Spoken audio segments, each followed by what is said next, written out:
Hey everybody, Sean here from BoredParacord. I've got another one for you.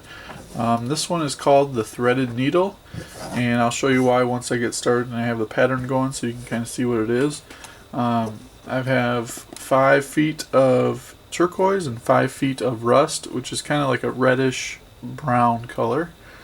I've already fused the two together, so I have about 10 feet of cord here, and I'm going to use a chrome metal buckle. So I've already, let's see, where am I here? I've got a knot there, so that's not good. Get that out of there. I've already flattened the ends to make it a little easier to get through the buckle. And what I mean by that is I've heated these up and I've used my pliers to flatten the ends. So we're going to take the buckle, we're going to start with this and go down through the top of the buckle.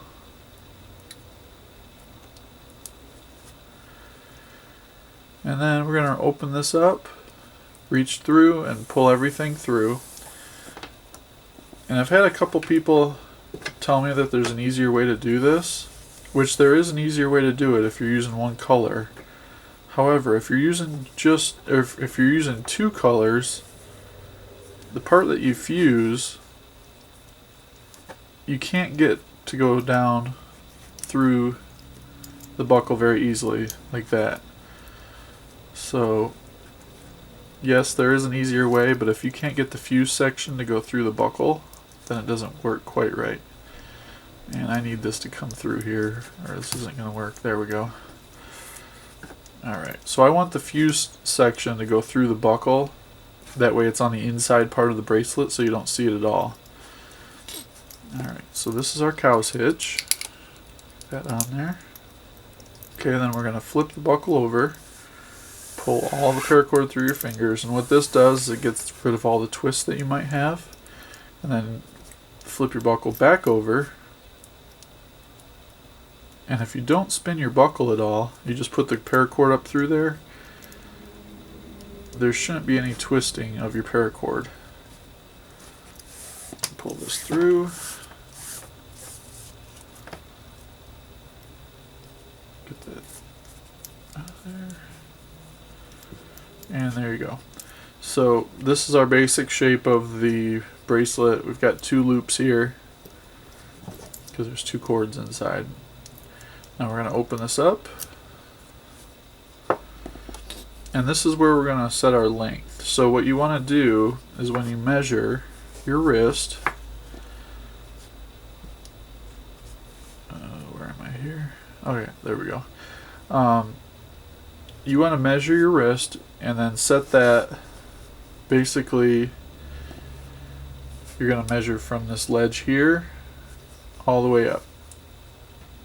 Sorry, it's it's kind of early. I'm not used to doing videos this early.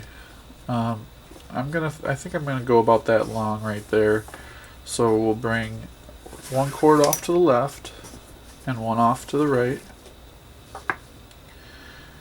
And whichever you want, whatever color you want your dominant color, that's the one that you're going to start with going over the top first.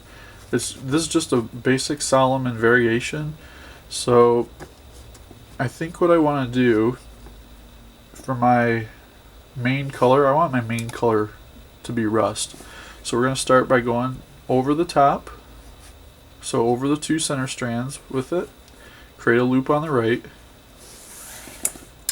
And we're just doing a basic Solomon to get this started. So we take the turquoise over the rust, take it around the back of the bracelet, and then up through that loop that you created at the beginning. And get this tightened up. So this should tighten right up to the buckle. That's the hardest part, is getting this nice and snug. Alright, so from this spot, what we're going to do is you're going to take the dominant color that goes over the top, and you're going to run this behind the back. So you're going behind the 2 center strands, and then you're just taking it back over to the side where it started. Alright, so all you did is looped around the center strands, and now you're going to do your Solomon. So what you're going to do first is your other color, the one that always goes behind the back, you're going to create that loop first. So this loop goes underneath. Let me get in on this a little bit for you. So the turquoise goes underneath, and you're going to take that over top of the rust also. So your rust is going to go around the two center strands and then come under this turquoise, go up and then through that loop. So if I back this up a little bit for you, you can kind of see what's going on here.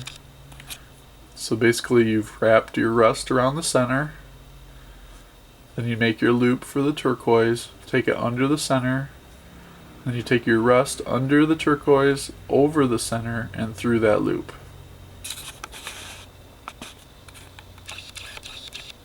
Pretty easy. And then you're going to tighten this up.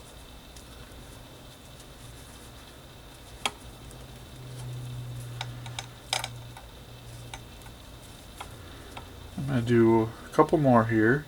So the first thing you do, take the rust behind the back. So pull it behind the back to the opposite side, and then you're going to loop it over top of the front. Just like that. Take your other side, create a loop on the left and go behind the back. Take your rust underneath of the turquoise, over the top, and then go down through that loop. Should look like that.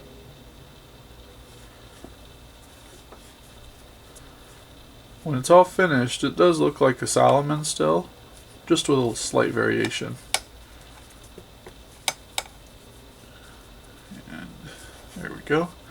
So the reason why I call this threaded needle is because if you look at the design, here we go, you can see this part here, the rust part, looks like the needle head, and then you've got the thread coming up through the needle head. That pattern continues the rest of the way down. So I'm going to do one more here.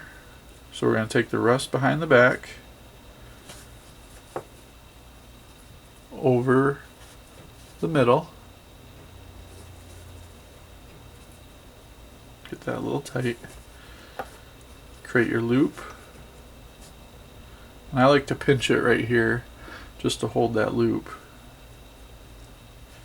and to hold that rust in place.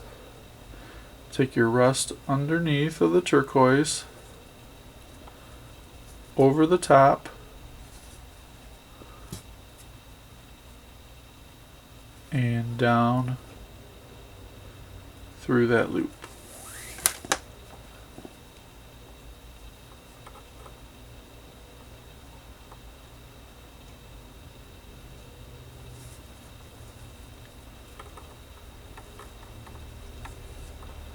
All right, one more, just to be safe, we'll do one more here.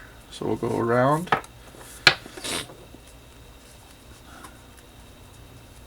create that loop underneath,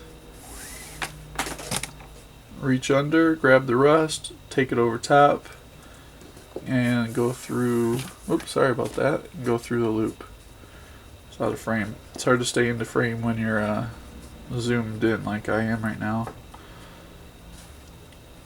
Alright, there we go.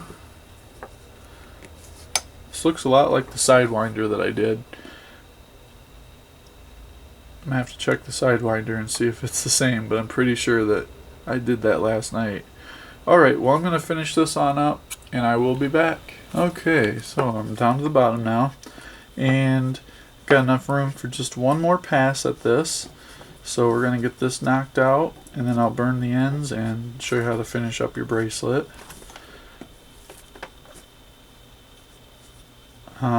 One thing I do want to go over is the new Facebook group. Got over 600 members now. Lots of people sharing their work in there. So if you haven't got in there, check it out. It's facebook.com/groups/paracord on, and there's no space, just paracord on. Or I think you can just do a search on Facebook for Paracord on and it'll bring it up that way as well. So what you want to do here is you want to cut this you don't want to cut it as close as you can to the bracelet, just above it. I would say about, oh, I don't know, 1/8 of an inch away, so it gives you enough to melt. Find my lighter here. Well, I don't know if this one's gonna work. Oh yeah, that one's got a real big flame. You probably don't need a flame that big. I think the top of this lighter came off and it got twisted a little. That's why that flame is so big. But it's working. All right, there's that. Let me get my smoothing tool here. Get that smoothed over real nice and smooth. Alright, one more here. I don't recommend using a big flame like this. It's a good way to melt all the paracord around your bracelet, or around the part where you're melting. Gotta be really careful with that one. Whew. That nice and smooth. There we go. And there you have it. That is the threaded needle. Hope you like it. And again, check out that Facebook group. And if you like what you see, just hit that subscribe button. I try to put out a couple, 2 to 3 right now, videos a week. And that's got the metal buckle on there. But hope you like it. And until next time, paracord on.